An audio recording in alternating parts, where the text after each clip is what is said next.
Om Shanti. Good morning सभी भाई बहनों को। आज की मुरली के मुख्य बिंदु। आज बाबा ने खास संस्कार परिवर्तन के लिए बाबा ने बोला है, क्योंकि संस्कार से ही संसार परिवर्तन होता है। तो परमात्मा पिता हमें नए संसार में ले जा रहा है, जहाँ पर सुख शांति और दैवी गुणों वाले मनुष्य देवताएं जहाँ पर निवास करते हैं। ऐसे सतयुगी दुनिया में बाबा हमको ले जा रहा है। बाबा ने कहा कि बच्चे, तुम्हारे इतने अच्छे संस्कार थे दैवी गुण वाले, तुम द्वापार में आके 5 विकारों की प्रवेशता होने के बाद तुम दैवी गुणों से आसुरी संस्कार हो गए हैं। तो फिर से योग बल से बाबा बोलते हैं कि अच्छे संस्कारों को धारण कर, अच्छे संस्कार अपने अंदर धारण करके फिर से वही सतयुगी दुनिया में जाना है। पहले तो बाबा हमको हमारे शांति धाम ले जाते हैं, जो सभी मनुष्य आत्माओं को भी मुक्ति, जीवन मुक्ति का वर्षा देते हैं। और उसके बाद हम जो आत्माओं ने अपने संस्कार परिवर्तन कर लिए, दैवी संस्कार भर के अपने को दैवी बनाया, तो उन आत्मा फिर से सतयुग में एंट्री करती है। तो ऐसे सतयुग के श्रेष्ठ जीवन जीने के लिए बाबा हमको अच्छे संस्कारों की धारणा कराते हैं। संगम पे आके बाबा बोलते कि मेरे में भी पढ़ाई के संस्कार है, जो शिक्षा देने के संस्कार है, नॉलेज है। तो मैं यहाँ संसार में आके तुमको आदि मध्य अंत का नॉलेज देता हूँ, झाड़ का नॉलेज देता हूँ, बीज का नॉलेज देता हूँ, रचता रचना का नॉलेज देता हूँ। तो बाबा हमको सारी नॉलेज इस समय संगम पर देते हैं। तो बाबा बोलते ये भी मेरे में संस्कार है। वैसे तुम आत्माओं में भी सतयुगी नेचुरल अंदर संस्कार है। प्रेम, शांति, सुख, आनंद, ये तुम्हारे नेचुरल संस्कार है। तो बाबा ने आज खास कहा है कि योग बल से पुराने संस्कारों को परिवर्तन कर स्वयं में अच्छे संस्कार डालो। ज्ञान और पवित्रता के बाबा ने बोला ये अच्छे संस्कार है।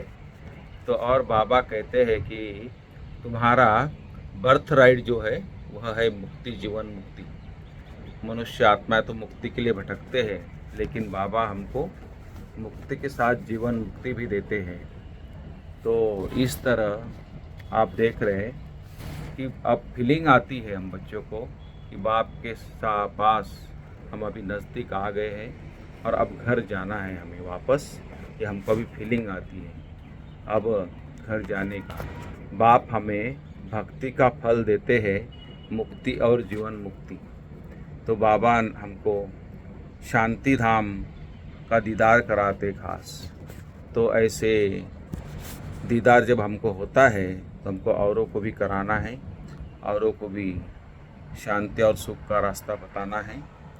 तो जब दीदार हो जाता है तो अच्छे संस्कार हमारे अंदर आ जाते हैं और बुरे संस्कार योग बल से ख़त्म हो जाते हैं।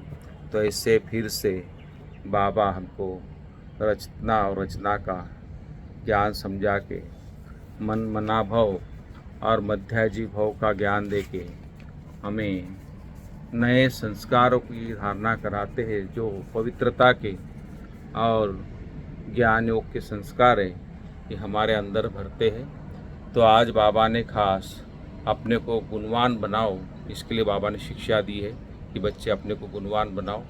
बेहद सुख का वर्षा लेने के लिए आपको मनसा वाचा कर्मणा संपूर्ण पवित्र बनना है, और साथ में खुशी में रहने के लिए बाप की जो गुह्य बातें हैं, बाप जो ज्ञान सुनाते हैं, वो सुनना है, धारण करना है और औरों को भी सुनाना है।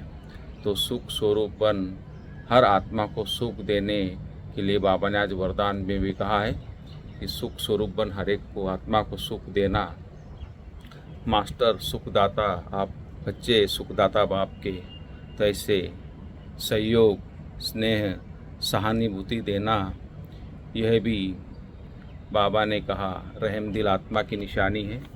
इस तरह बाबा ने आज की जो ये मुख्य बातें हैं, हमने कोशिश की है जो मेन पॉइंट्स है आज की, तो शॉर्ट में आपको सुनाएं, क्योंकि डिटेल मुरली तो आज नहीं कर पाए, इसलिए आपको शॉर्ट में ये आज की मुख्य धारणा, मुख्य बिंदु जो आज आपको सुना रहे हैं। तो मैं समझता हूँ अगर इतने भी अगर हमने धारण कर लिए और दिन में 2 बार, 4 बार, 5 बार जब भी हमको टाइम में रिपीट करेंगे, तो मैं समझता हूँ अपनी आत्मा की बैटरी चार्ज होगी और हम बाबा जैसा चाहते हैं हम अपने संस्कारों को चेंज कर दैवी संस्कार धारण कर फिर से वही सतयुगी दुनिया में जाना है। Om Shanti. Thank you. Good morning.